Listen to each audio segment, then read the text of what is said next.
Now this is our world, and there are about 6 billion people on it, most of them trying to figure out why they're there. 6 billion people traveling around on that little ball at the speed of about 19 miles per second. Kind of makes it feel a little cramped, doesn't it?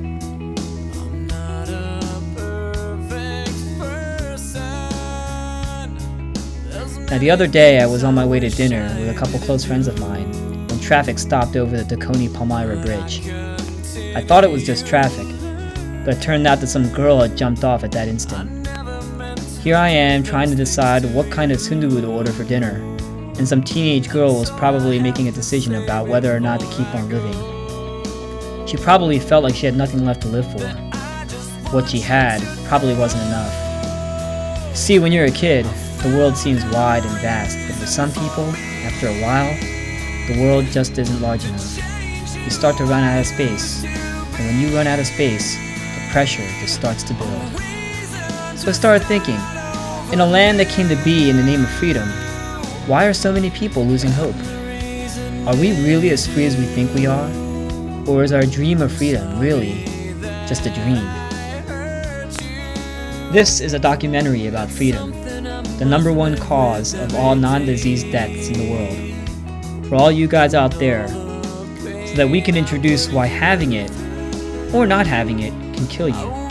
So that we can introduce what it really means to be free. So that we can spend all week discovering it, or perhaps rediscovering it, finding it for the very first time.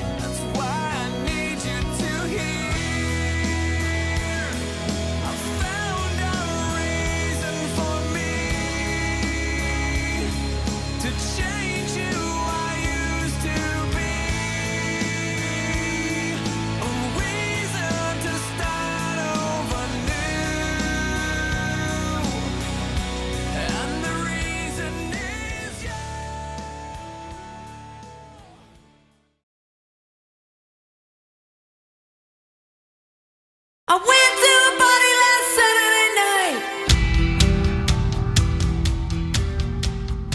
While the 70s brought skepticism to the money crisis, the country's politicians, and the war in Vietnam, the 80s brought with it a new era driven by image.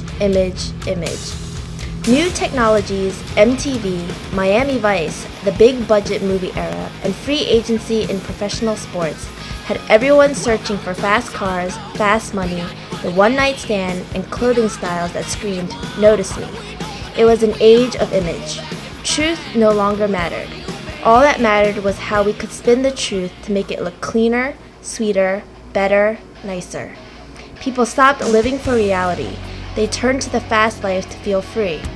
As the money rolled in, and as divorce stats rose every day, so did alcoholism, prostitution, the use of drugs, steroids, teenage smoking, suicide rates, and the painful reality of damaged souls, skyrocketing psychiatry visits, and people meandering the maze of meaninglessness.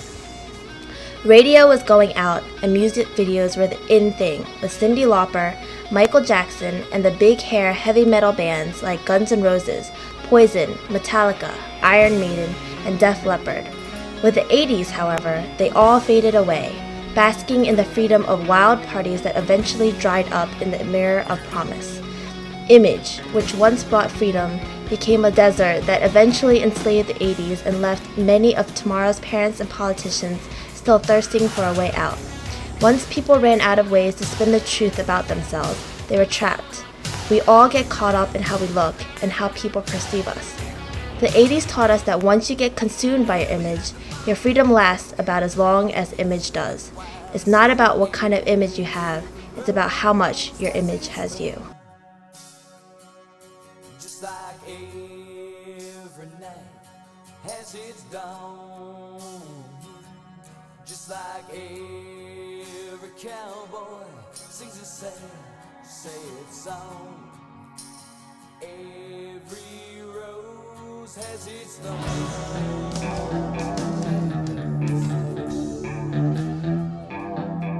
The music industry became saturated with a million bands that all sounded and looked the same, until one day 3 small bands from out of nowhere in Seattle emerged with a raw sound, echoing what eventually became the voice of the 90s. Kurt Cobain with Nirvana and Pearl Jam and Alice in Chains entered the 90s with songs that challenged everything. Me-ism replaced religion, and soon everybody began to question authority, the professions, the reasons for why they do what they do. The 90s broke out of the image era with an I don't care attitude that valued individualism, finding yourself, and self-preservation.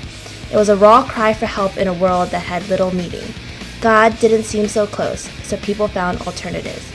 It became an era of drugs that could solve everything: depression, weight gain, manic behavior, psychoses, ADD. Although the nation was becoming increasingly wealthy again, it became increasingly addicted to wealth, drugs, and the belief that man can do it all by himself. Of course, the results made it clear that these guys didn't have all the answers. Kurt Cobain, the voice of the 90s, which launched a new era of music quality and labeled by the Rolling Stones magazine as Artist of the Century, lay dead after shooting himself with a shotgun. And just like that, our chains returned, and freedom became as elusive as ever. We've all tried to get freedom by finding ourselves, and by becoming the best at what we do. So did Kurt Cobain.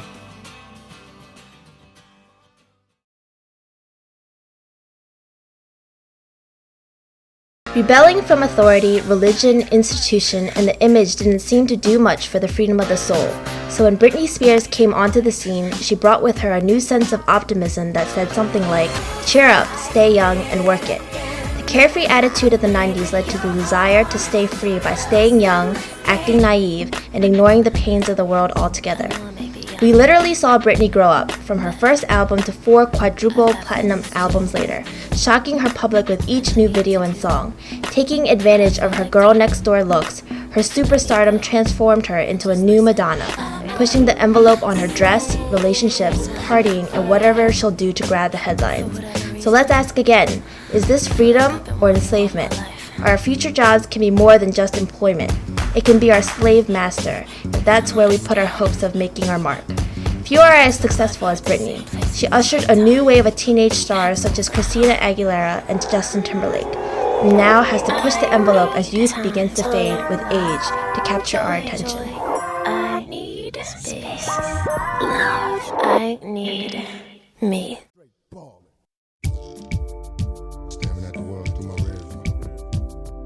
When the first plane crashed into the first of the World Trade Center towers, it sent a riveting shockwave throughout the country. America is no longer the safe haven of freedom that it had proclaimed as the beacon of light in the New World.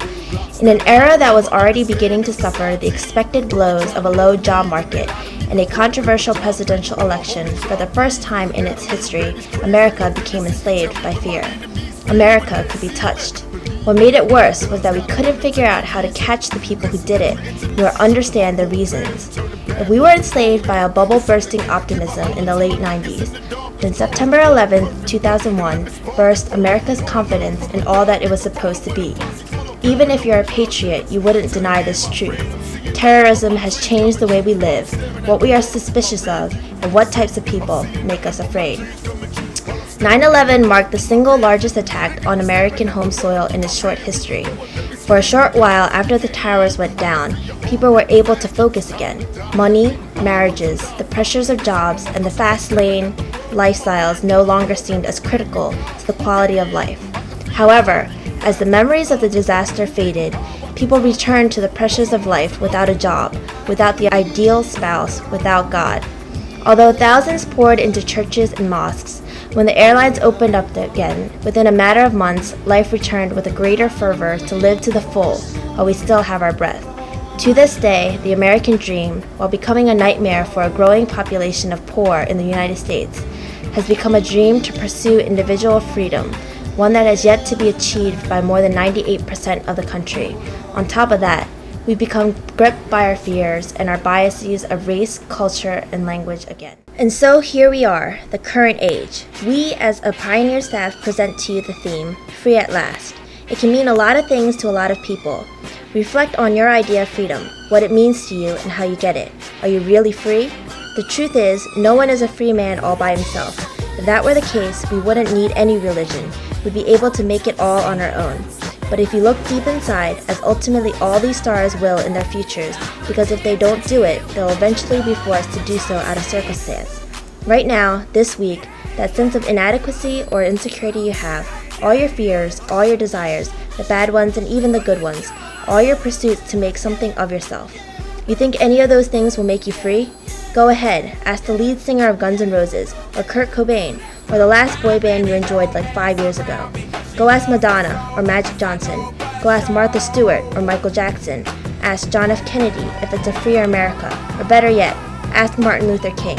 Better yet, warn people like Britney Spears or LeBron James.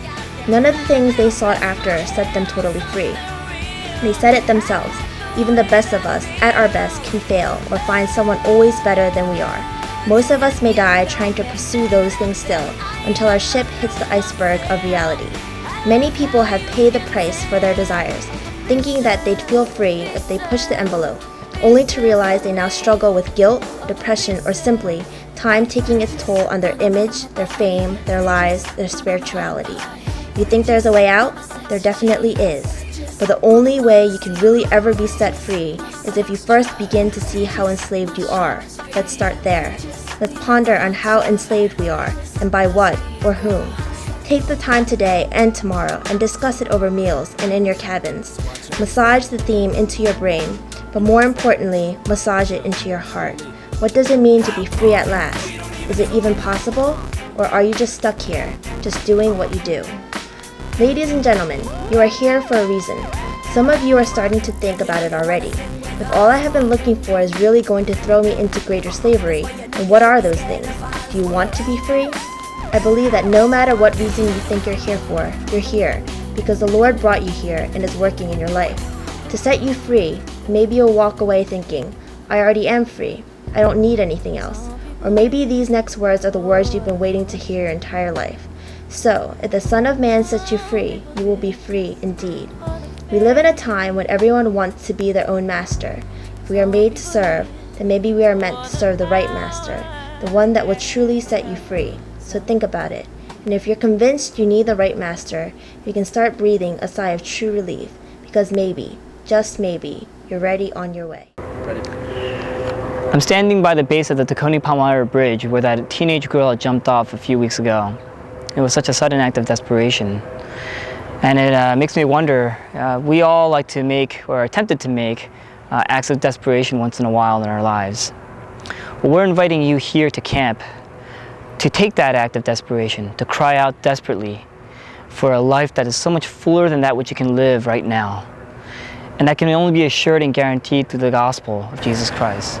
We want to present to you for the first time, possibly for the first time in your life, the true story of Jesus Christ, encountering the gospel that can actually set you free, first from your status of sin in the world, and then your values and your character and all that binds you and all the things that you think can set you free. Can you imagine what would happen if the gospel actually does set you free? That if you actually cling to Jesus as all sufficient, all the things that you ever wanted in life, then what it would do to all the things you pursue currently right now? That's what we're inviting you to do this week, to take the time to reflect about the gospel, to think about the gospel, to think about the slaveries that we're all bound to, because all of us, not one of us, is free totally by ourselves. We have to be set free.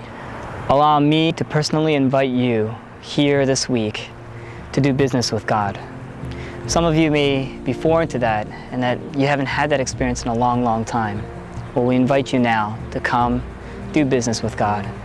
Allow the Master, the true Master, the only one who can truly set us free, set you free. So that all you do, you can do as a free man, because the gospel and the work that Jesus Christ has done has set you free in the cross. So they say in John chapter 8, if the Son of Man has set you free, you are free indeed.